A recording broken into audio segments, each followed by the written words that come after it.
then really dabbled in music, occasional performances, occasional tours and re-releases and so on.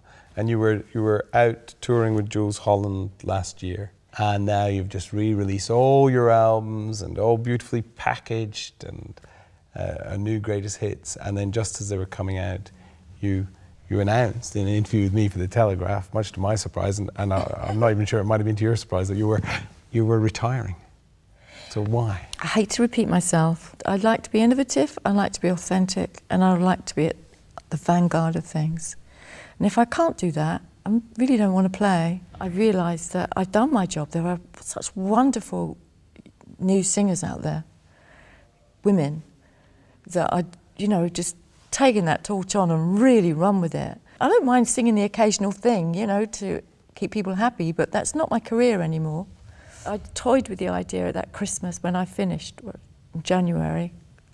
Shall I knock it on the head then? And I was thinking about doing it.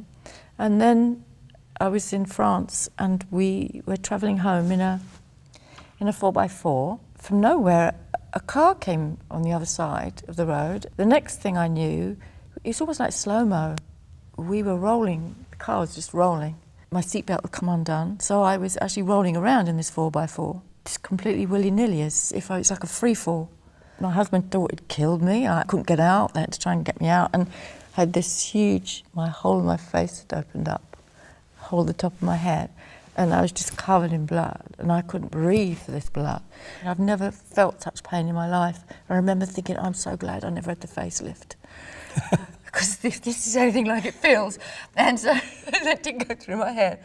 But I ended up in French hospital, and this guy managed to sew me back together, and I was out and not able to do anything for such a long time because I was absolutely purple, blue, and this huge scar on my face. I just took a break and I thought, I'm not happy with what I'm doing, I want to change it. And I just decided that that wasn't where I was at and that my life needed to move on a bit. And everything that's happened since then has kind of reaffirmed that.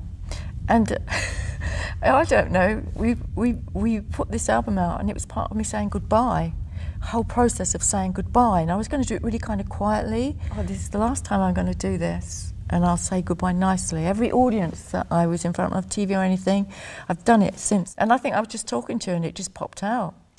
What I've been thinking or what I've been planning, it just kind of, I couldn't hold it in anymore.